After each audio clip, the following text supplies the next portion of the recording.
این ویدیو کروش نگاه کنیم ببینید که چی میگه. شمشیر بیخ خیر اجداد ما گذاشتن و گفتن یا بعد این هالووین رو اجرا بکنید یا اینکه میکشیمتون و اینکه به زنان ایرانی تجاوز کردن که کروش واقعا تو چقدر میتونی بی‌شرف و پست بشی. دقت کنید جنگ قادسیه زمانی که رخ میده سربازهای ساسانیان 150,000 نفره و سربازهای مسلمان ها 30,000 نفره.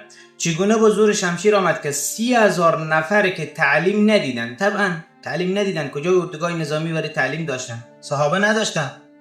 چگونه امکان داره با یک ارتشی که قبلا رفته با فارس جنگیده، ارتشی که تعلیمات نظامی دیده و اونها 150,000 نفر بیای جنگ بکنه؟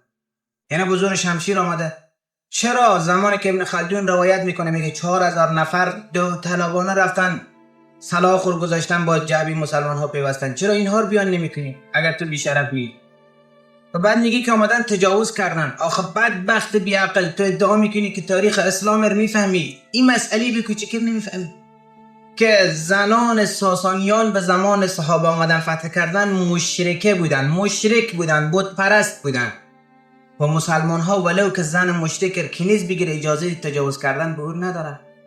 یعنی یک مسلمان اگر بر یک مشرک کنیز بگیره اجازه نداره با اون نزدیکی بکنه. چگونه صحابه آمدن تجاوز کردن در حالی که اونها مشرک بودن؟ چقدر یعنی ببینید ملحد از فالوورهایی که داره استحمار یعنی خرسازی میکنه. فالوورهای اینها به اعتقاد میگن ما خریم چون که به فرگشت باور داره، با کروش اونا خرتر میکنه. بدبختی شما چقدر زیاده، مسائل به این کوچیک نمیفهمین، میایین اسلام صاف و بعد معرفی میکنی. یعنی لعنت الله به سرت کروش. چقدر انسان پستی تو واقعا، چقدر انسان دروغگویی تو واقعا. بی سرگذشت شیعه، کروش شیعه بوده برفتی قدر خر شده، آخونده شیعه و شیعه گری رو یاد ندادن رفتی قسم خر شده. لعنت الله به سرت. دروغ میگی. اگر تو دروغ نمیگفتی می با تو چیزی نمیگفت. خاک به سرت.